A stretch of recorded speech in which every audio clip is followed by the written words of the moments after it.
বিসমিল্লাহির রহমানির রহিম। আজকে কনজুগেশন অফ ভার্বের সপ্তম পার্টে আছে হলো কতগুলো প্রেজেন্ট ফর্মকে পাস্ট ফর্ম এবং পাস্ট পার্টিসিপলে পরিণত করব। ইতিপূর্বে এই ধরনের আমি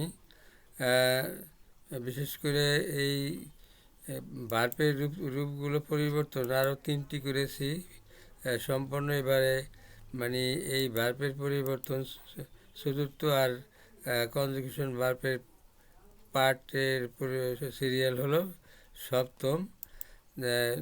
present form, past participle. Present ফর্মে আছে টিচ। টিচ অর্থ শিক্ষা দেয়া।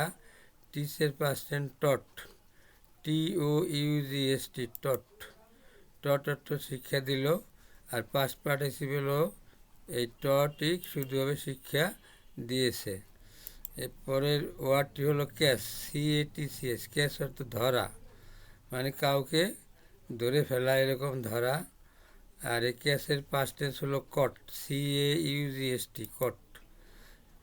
ধরলো। এই পাস্ট পার্টিসিপলে ক্যাচের পাস্ট পার্টিসিপল হলো এই কট, অর্থ হলো ধরেছে। এবারে সুইম অর্থ সাঁতার কাটা। সুইমের পাস্ট টেন্স হলো সোয়াম, SWAM। সোয়াম সাঁতার কাটলো।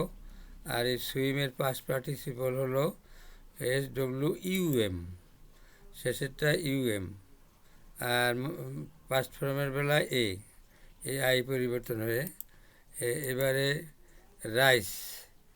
রাইসের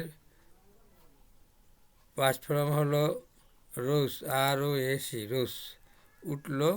আর পাস্ট পার্টিসিপল হলো রোজেন, রাইজেন, উঠেছে। তারপরে একটা সিং অর্থ গান করা। সিংয়ের পাস্ট টেন্স হলো স্যাং, SANG, স্যাং, গান করলো। আর সিংয়ের পাস্ট পার্টিসিপল হলো SUNG, সাং, গান করেছে। এবারে সাইন, SSIN, সাইন অর্থ কিরণ দেওয়া। সাইনের পাস্ট পার্টিসিপল হলো শো, SSON, শোন। আর পাস্ট পার্টিসিপল হলো শোন, কিরণ দিয়েছে। এবারে ক্যান অর্থ পারা। ক্যানের পাস্টের ফর্ম হলো কুট, COULD, কুট।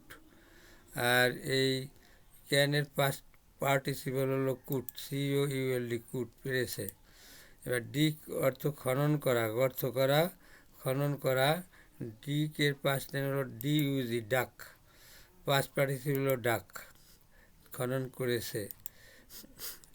বিগিন অর্থ আরম্ভ করা। আর বিগান, BEGN, বিজ্ঞান অর্থ আরম্ভ করলো।